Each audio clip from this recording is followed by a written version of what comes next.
അസ്സലാമു അലൈക്കും. ബിസ്മില്ലാ. അസ്സലാത്തു വസ്സലാമു അലാ അഷ്റഫിൽ മുർസലീൻ വഅലാ ആലിഹി വസഹ്ബിഹി അജ്മഈൻ. അമ്മാബാദ്.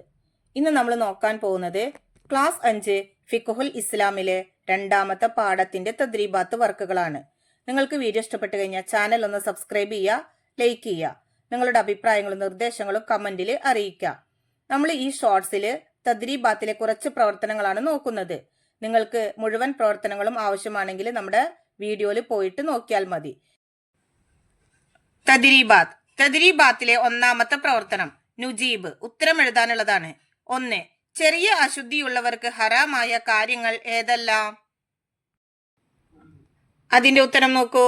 നിസ്കാരം, ത്വവാഫ്, സുജൂദ്, ജുമുഅ ഖുത്ബ, മുസ്ഹഫ് തൊടൽ, മുസ്ഹഫ് എടുക്കൽ.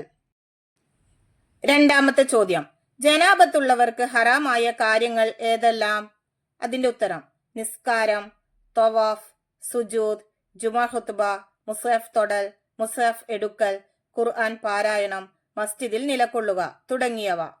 മൂന്നാമത്തെ ചോദ്യം, ഹൈള് നിഫാസ് ഉള്ളവർക്ക് ഹറാമായ കാര്യങ്ങൾ ഏതെല്ലാം? അതിന്റെ ഉത്തരം നിസ്കാരം, ത്വവാഫ്, സുജൂദ്, മുസ്ഹഫ് തൊടൽ, മുസ്ഹഫ് എടുക്കൽ, ഖുർആൻ പാരായണം, നോമ്പ് തുടങ്ങിയവ.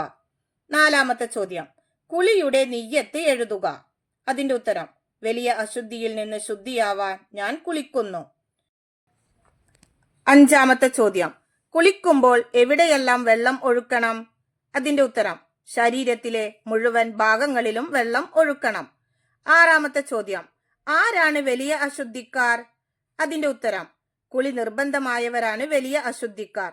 ഇന്ദ്രിയം സ്ഖലിക്കുക, സംഭോഗം ചെയ്യുക, ഹൈലുണ്ടാവുക, നിഫാസ് ഉണ്ടാവുക എന്നിവയിൽ ഒന്ന് ഉണ്ടായാൽ അവർ വലിയ അശുദ്ധിക്കാരാണ്. ഇനി നോക്കൂ, തദ്രീബാത്തിലെ രണ്ടാമത്തെ പ്രവർത്തനം നക്തുബ്. ഇവിടെ കൊടുത്തിരിക്കുന്നത് അതുപോലെ എടുത്തിട്ട് എഴുതാനുള്ളതാണ്. നോക്കൂ, അസ്സലാത്ത്, അത്വവാഫ്, അസ്സുജൂദ്, ഖുത്ബത്തുൽ ജുമുഅ, മസ്സുൽ മുസ്ഹഫ്, ഖിറാഅത്തുൽ ഖുർആൻ, അസ്സൗം, അൽ ജനാബ, അൽ മുക്സു ഫിൽ മസ്ജിദ്. അതെല്ലാം നിങ്ങൾ എടുത്തിട്ട് അതുപോലെ എടുത്തിട്ട് അപ്പുറത്തെ വരിയിൽ എഴുതുക. ഇനി നോക്കൂ, തദ്രീബാത്തിലെ മൂന്നാമത്തെ പ്രവർത്തനം നസിൽ, ചേരുംപടി ചേർക്കാനുള്ളതാണ്. അതിലെ ഒന്നാമത്തെ നോക്കൂ, ചെറിയ അശുദ്ധിയുള്ളവർക്ക് ഹറാമാകും. 2. ജനാബത്തുള്ളവർക്ക് ഹറാമാകും. 3. ഹൈള് നിഫാസ് ഉള്ളവർക്ക് ഹറാമാകും. ഇപ്പുറത്ത് നോക്കൂ, എ പള്ളിയിൽ താമസിക്കൽ, ബി നോമ്പ്, സി നിസ്കാരം. ഓരോന്നിനും ശരിയായിട്ടുള്ള ഓപ്ഷന്റെ ലെറ്റർ നമുക്ക് അവിടെ എടുത്തെഴുതാം.